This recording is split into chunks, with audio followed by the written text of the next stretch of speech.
አቅጣጫ ቀያሪው ጉዳይ። በትውልድ መካከል አቅጣጫ ቀያሪው ጉዳይ ስለ ውጤታማ የመጽሐፍ ቅዱስ ስልጣን ያለው አረዳድና ስለሚገልጠው እውነታዎች ነው። በትውልድ መካከል ልዩነት ፈጣሪ ጉዳይ የመጽሐፍ ቅዱስ ስልጣን ነው ብቻ ለምን አላልኩም? በእርግጥ የአረፍተ ነገሩ ማወቃቀር ትንሽ ለመረዳት አዳጋች ሊሆን ይችላል። ልዩነት ፈጣሪ ለሚለው ሐሳብ አስቀድመን ሊያግባባ የሚችልን ትርጓሜ ሰጥተነው ብናልፍ መልካም ነው። ከዚህ ቀደም ስለ የውሃ ተፋሰስ ሰምተው ያውቃሉ? ተፋሰስ ማለት በአንድ በኩል ያሉት ወንዞች በሙሉ ወደ አንድ ባህር እንዲፈሱ፣ በሌላኛው ጎን ያሉት ደግሞ ወደ ሌላ ባህር እንዲፈሱ የተለያዩ ወንዞችን ፍሰት የሚከፋፍል የከፍታ ቦታ ነው። በፍሰቱ ጊዜ ወንዞቹ በብዙ ጠመዝማዛና ዞርዋራ መንገዶች ቢያልፉም መዳረሻቸው ወደ ሆነው ባህር ግን የሚያደርጉትን ፍሰት የሚወስነው በወንዞቹ መካከል ልዩነትን የሚፈጥረው ያ ከፍታ ቦታ ወይም የውሃ ተፋሰስ ነው። ልዩነት ፈጣሪ ጉዳይ ስንልም እንዲሁ ነው።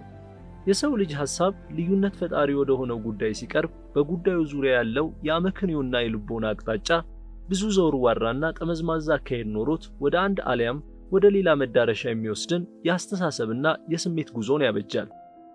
ሁሉም ጉዳይ ደግሞ አቅጣጫ ቀያሪ አይደለም። ሰዎች በሆኑ ጉዳዮች ላይ የግል አቋም ሊኖራቸው ቢችልም አንዱ ከአንዱ እየራቀ ወደ ተለያየ የባህር መዳረሻ ሲወስዳቸው ሁሌ አይታይም። ልዩነት ፈጣሪ ጉዳይ ስንል ግን ወሳኝ፣ መሰረታዊና ተጽዕኖ ፈጣሪ የሆኑ በዙሪያቸው ያለው መልክዓ ምድር ተመሳሳይ ቢመስል እንኳ ወንዞቹ ግን ተለያይተው እንደሚፈሱና መዳረሻቸውም የተለያየ እንደሆነ ነው። የቅዱሳት መጻሕፍት ስልጣን። በመቀጠል መብራራት ያለበት ሐሳብ ቢኖር የቅዱሳት መጻሕፍት ስልጣን የሚለው ነው። በዲዛይሪንግ ጋድ ሚኒስትሪ የእምነት መግለጫ በቅዱሳት መጻሕፍት ስልጣን እንዲህ ተገልጧል። በቅዱሳት መጻሕፍት ውስጥ የተገለጠው የእግዚአብሔር ፈቃድ እውነትና ትክክል ስለሆነው ማንኛውም ነገር ለመመዘን የበላይና የመጨረሻ ባለስልጣን ነው። በቅዱሳት መጻሕፍት በቀጥታ ባልተዳሰሱት ጉዳዮችም ቢሆን የእውነትነትና ትክክለኛነት ተመን የሚያገኘው ከቅዱሳት መጻሕፍት ጋር በመስማማት ባለው መመዘኛ ነው። እንዲህ ለማመናችን መሰረቱ ደግሞ የሚከተለው ነው። 66ቱን የብሉይና የአዲስ ኪዳን መጻሕፍትን የያዘው መጽሐፍ ቅዱስ የማይሳሳት በስትንፋሰ እግዚአብሔር የተነደፈና በመጀመሪያ ቅጂዎቹ ሕጸጽ የሌለበት ስለሆነ ነው። በአጭሩ ሲቀመጥ ቅዱሳት መጻሕፍት የእግዚአብሔር ቃል ናቸው የሚለው ሐቅ የሚያሳየን ነገር መጽሐፍ ቅዱስ የሚያስተምረው ትምህርቶች በሙሉ እውነት እንደሆኑና በሚያዘን ሁሉ ደግሞ ልንታዘዛቸው የሚገባ እንደሆነ ነው። እውነት ስለሆነው ነገርና ጽድቅ ስለሆነው ነገር መደምደሚያን ለመስጠት የመጨረሻ ባለስልጣን መጽሐፍ ቅዱስ ነው። መጽሐፍ ቅዱስ ስለራሱ የሚናገረውም እንዲሁ እንደሆነ እናምናለን። ቅዱሳት መጻሕፍት ሁሉ የእግዚአብሔር መንፈስ ያለባቸው ናቸው። ለማስተማር፣ ለመገሰጽ፣ ለማቅናት፣ በጽድቅም መንገድ ለመምከር ይጠቅማሉ። ሁለተኛ ጢሞቴዎስ ምዕራፍ 3 ቁጥር 16። ምክንያቱም ትንቢት ከእግዚአብሔር የተላኩ ሰዎች በመንፈስ ቅዱስ ተመርተው ተናገሩት እንጂ ከቶ በሰው ፈቃድ የመጣ አይደለም። ሁለተኛ ጴጥሮስ ምዕራፍ 1 ቁጥር 21። እኛ የምንናገረው ይህን ነው። ከሰው ጥበብ በተማርነው ቃል ሳይሆን ከመንፈስ በተማርነው ቃል እንናገራለን። መንፈሳዊ እውነትንም የምንገልጸው በመንፈሳዊ ቃል ነው። አንደኛ ቆሮንቶስ ምዕራፍ 2 ቁጥር 13። ሰማይና ምድር ያልፋሉ፣ ቃሌ ግን ፈጽሞ አያልፍም። ማቴዎስ ምዕራፍ 24 ቁጥር 35። የእግዚአብሔር ቃል ሁሉ እንከን የለበትም፣ እርሱ ለሚታመኑበት ሁሉ ጋሻቸው ነው። ምሳሌ ምዕራፍ 30 ቁጥር 5። የእግዚአብሔር ቃል የመጣላቸውን አማልክት ካላቸውና መጽሐፍትም ሊሻር የማይቻል ከሆነ ዮሐንስ ምዕራፍ 10 ቁጥር 35። እነዚህን መጽሐፍ ቅዱስ በራሱ የጽሑፍ አንደበት የሚያቀርበውን ማስረጃ ማንኛውም ሰው እግዚአብሔር በቸርነት ውስጥ በዚያ ውስጥ ያለውን እውነታ እንዲያዩ ከቸረው መረዳት የሚችለው ግልጽ ጉዳይ ነው። ውጤታማ ስልጣን። ለምን በትውልድ መካከል ልዩነት ፈጣሪ ጉዳይ የመጽሐፍ ቅዱስ ስልጣን ነው ብቻ አላልኩም? ለምንስ ውጤታማ የሚልን ቃል በመጨመር መግለጽ አስፈለገ?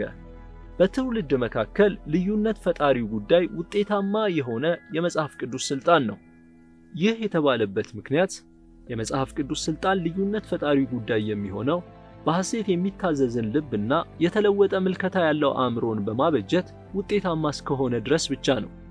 መጽሐፍ ቅዱስ እውነት ነው የሚለውን እውነት አድርገው ሳይቀበሉ የከበረ ነው ለሚለውም ክብርን ሳይሰጡ እንዲሁ መጽሐፍ ቅዱስ ስልጣን እንዳለው መናገር ይቻላል። መጽሐፍ ቅዱስ እውነት ለሚለው በእውነትነቱ ዕውቅና ካልሰጠነው፣ ሐሴት አድርጉ በሚለው ሐሴት ካላደረግን፣ የመጽሐፍ ቅዱስ ስልጣን እናምናለን ብንልም ነገር ግን በእኛ ሕይወት ላይ ውጤታማ አይደለም ማለት ነው። ከዚህም የተነሳ ልዩነት ፈጣሪ ሆኗል ብሎ መናገር አይቻልም። ለምሳሌ መጽሐፍ ቅዱስ አማኞችን እንዲህ ይላቸዋል፣ ሞታችኋልና እንግዲህ ከክርስቶስ ጋር ከተነሳችሁ ሕይወታችሁም ከክርስቶስ ጋር በእግዚአብሔር ዘንድ ተሰውሯልና ቆላስይስ ምዕራፍ 3 ቁጥር 1 ቁጥር 3። ይህ እውነት ሆኖ ሳለ አብዛኞቹ ክርስቲያኖች ግን ከዚህ እውነት ጋር ስምምነት ያለው ነገር በአእምሮአቸው ውስጥ የለም። በሕይወታቸው ላይ የዚህን እውነት መገኘት በነጸብራቅነት እንዲያሳዩ ቢጠየቁ እነሆኝ የሚሉት ፍሬ የለም። ማለትም እነዚህ የመጽሐፍ ቅዱስ ትምህርቶች በአእምሮአቸው ውስጥ ውጤታማ ባለስልጣናት አይደሉም ማለት ነው። መጽሐፍ ቅዱስ መልካምና ክቡር በሚላቸው ነገሮች ዙሪያም ተመሳሳይ ምልከታን ማካሄድ እንችላለን። ፊልጵስዩስ ምዕራፍ 3 ቁጥር 8 እና ማቴዎስ ምዕራፍ 13 ቁጥር 44 ጌታችን ኢየሱስ ክርስቶስ ካለንና ወደፊት ልናካብት ከምንችለው ከማንኛውም ነገር ይበልጥ ክቡር እንደሆነ ያስተምሩናል። ነገር ግን በሺዎች የሚቆጠሩ ክርስቲያን ነን ባዮች ከክርስቶስ ይልቅ ለሌላ ነገር ክብር ይሰጣሉ። ሐሴት የሚያደርጉት በክርስቶስ እንደሆነ እምብዛም ሲናገሩ አይሰማም። ሕያው ሆኖ በዕለት ተዕለት እንቅስቃሴያቸው የሚገለጠው አስተሳሰባቸውና ቃለ ምልልሳቸውን የሞሉት ፊልሞች፣ ማህበራዊ ድረገጾች፣ ስፖርቶች እንዲሁም ፖለቲካ ናቸው። ይህ የሆነበት ምክንያት ምን ይመስልሃል? የጌታችን የኢየሱስ ክርስቶስ የላቀ የውበቱና የክብሩ አስተርእዮ ለእነርሱ በውጤታማነት ባለስልጣን ስላልሆነ ነው።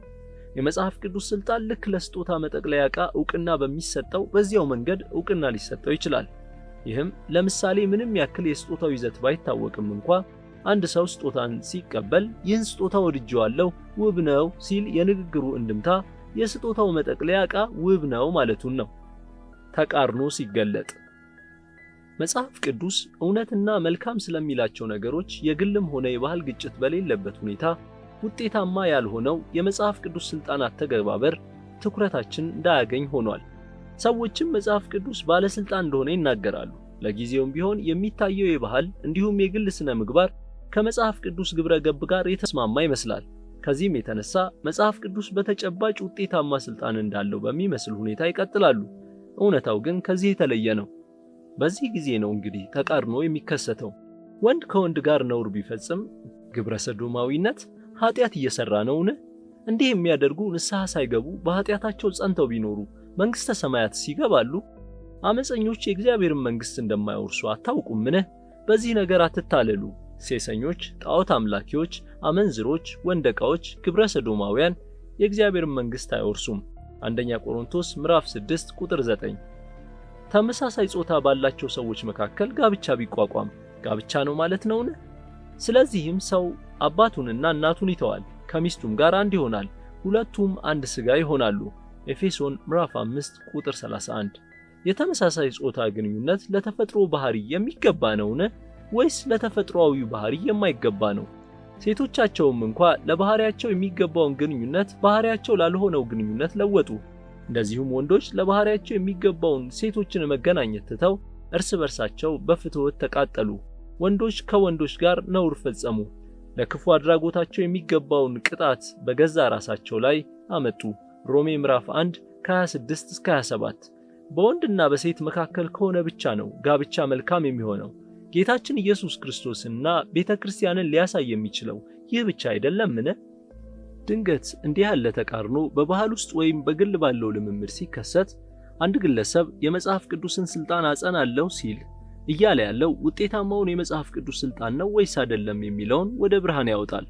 በዚህ ሁሉ የመጽሐፍ ቅዱስ ስልጣን በሐሴት እሽባይ ልብና የተለወጠ ምልከታ ያለውን አእምሮ በማበጀት ረገድ ውጤታማ ነበር? እንደ እውነትና ትክክል በምንቀበለው ነገር ላይ ለውጥን በማፍራት የመጽሐፍ ቅዱስን ስልጣን ማጽናታችን ውጤታማ ሆኗልን? ወይስ የመጽሐፍ ቅዱስን ስልጣን ተቀብያለሁ ማለታችን በማንፈልጋቸው ትምህርቶች ዙሪያ ጥያቄ እንዳይነሳብን እንደ መሸፈኛ ብቻ የምንጠቀመው ሆኖብናል? የሚገልጣቸው እውነታዎች። በጥቅሉ በትውልድ መካከል ልዩነት ፈጣሪ ጉዳይ ውጤታማ የሆነ የቅዱሳት መጽሐፍ ስልጣን ነው። ነገር ግን የመጀመሪያው አረፍተ ነገር የጻፍኩት ይህ ብቻ አልነበረም። እንዲህ ነበር ያልኩት፣ በትውልድ መካከል ልዩነት ፈጣሪ ጉዳይ ውጤታማ የሆነ የቅዱሳት መጽሐፍት ስልጣንና ቅዱሳት መጽሐፍት የሚገልጡት እውነታ ነው። እንዲህ ያለ ትርጉም እንዲኖረው ሊያደርግ የሚችለውን በቂ ነገር አይተናል። የእኔ ዓላማ ስለ ስልጣን ብቻ መስማማት እያወራንለት የነበረውን ውጤት ሊያስገኝልን አይችልም ወደሚለው ሐቅ ትኩረታችንን ለመሳብ ነው። ስልጣናዊ ትምህርቶች የሚገልጧቸው እውነታዎች ናቸው እውነት ስለሆነው ነገር ያለንን ምልከታ በመለወጥ መልካም በሆነው ነገር እንድንደሰት የሚመሩ። የእግዚአብሔር መንፈስ እውነትን እንደ እውነት እንድናይ፣ መልካሙንም ደግሞ እንደ መልካም እንድናይ ያደርገናል። ምናልባት ስልጣን አእምሮአችንን ይገዛው ይሆናል፣ ነገር ግን ልባችንን አይለውጠውም። በስልጣን አመኔታን ስላገኙ ብቻ የቅዱሳት መጽሐፍ ትምህርቶችና የሚገልጧቸው ሐቆች ለኛ እውነትና መልካም ሊሆኑልን አይችሉም። አእምሮአችንና ልባችንን ተግባርን የሚከውኑበት መንገድ እንዲህ አይደለም። ስልጣንህን ተጠቅመህ አንድን ሕፃን አትክልት እንዲመገብ ታስገድደው ይሆናል። ነገር ግን አትክልት ይወድ ዘንድ ልታስገድደው አትችልም። ስልጣን ያን ሊያደርግ አይችልምና። ስልጣን ሕፃኑን የምግብ ጠረጴዛው ጋር እንዲቆይ ያደርገው ይሆናል። ምግቡን እንዲያጣጥም የመፍጠር ችሎታ ግን የለውም።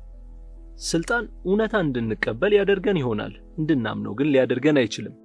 እንዲሁም የመጽሐፍ ቅዱስን ስልጣን ትቀበል ይሆናል፣ ምክንያቱም እንደዚያ እንድታደርግ ካንተ ይጠበቃልና። ሆኖም ግን መጽሐፍ ቅዱስ እንደ እውነታ የሚያቀርበውን ነገር እውነት እንደሆነ የሚያይና መጽሐፍ ቅዱስ በመልካምነት የሚያቀርበውን ነገር ተቀብሎ በእርሱ ሐሴት የሚያደርግ መለወጥን ያገኘ አእምሮና ልብ ላይኖርህ ይችላል። የመለኮት ስጦታ እንዲያ ያለ የአእምሮና የልብ ለውጥ በስልጣን ላይ ብቻ የሙጥኝ በማለት አይከሰትም። ይልቅ ጌታ መልካም መሆኑን ቀምሳችሁ እንደሆነ እንደሚል ከመለኮት በሚሆን የምልከታና የእርካታ ስጦታ ነው። የመጽሐፍ ቅዱስ ሐቆችን እንደ እውነትና የታመኑ እንዳሉ ለማየት አዲስ ዓይኖች ያስፈልጉናል። መጽሐፍ ቅዱስ መልካምና ጣፋጭ የሚለውንም ለመቅመስ አዲስ ስሜት ያስፈልገናል።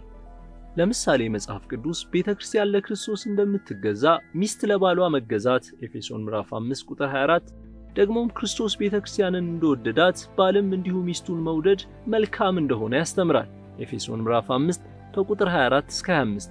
ይህ እውነት ነው። ነገር ግን ልቡናህ ካላየው ልብህም እስካልወደደው ድረስ ማንኛውም አይነት ስልጣን ይህን እውነታ ለኛ እውነትና መልካም ሊያደርገው አይችልም። ስልጣን አሰራሩ በዚህ መንገድ አይደለምና። የቅዱሳት መጻሕፍትን ስልጣን ታጸና ይሆናል፣ ነገር ግን ውጤታማ አይደለም። የቅዱሳት መጻሕፍት ስልጣን ውጤታማ የሚሆነው በመንፈስ ቅዱስ አማካይነት እውነታዎቹ የሆኑትን ያንኑ ለአንተም ሆነው ሲገኙ ነው።